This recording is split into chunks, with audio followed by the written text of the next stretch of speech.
We're standing here at the Mid-South Coliseum. It opened in 1964 here at the center of entertainment for our community at the time, the old fairgrounds property here.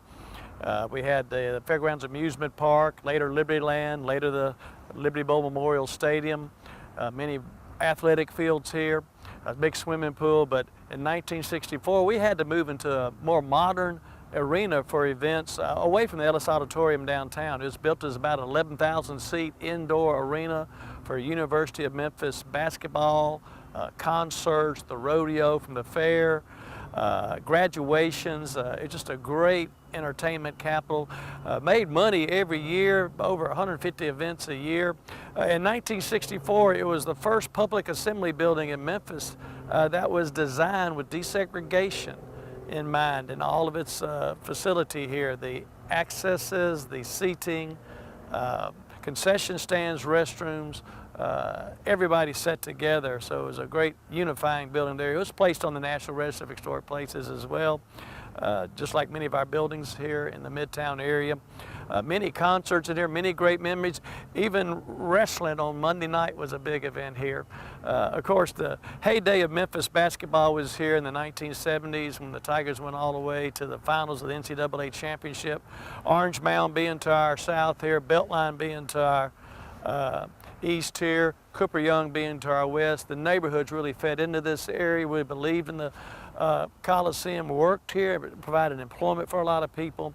I mentioned Orange Mound in basketball because Larry Finch and Rodney Robinson and were legendary for Gene Bartow's team in 1973. Probably the most unifying moment in the history of our community was that year.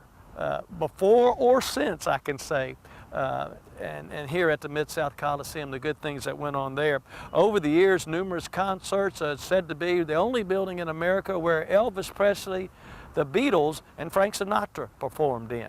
Think about that combination. August 1966, the Beatles came here, and one of the provisions in their contract was artists will not be required to perform before a segregated audience. So that British invasion coming through the South helped accelerate the desegregation of our public facilities here. The theaters has just been desegregated in '62, parks, schools in '61, you see.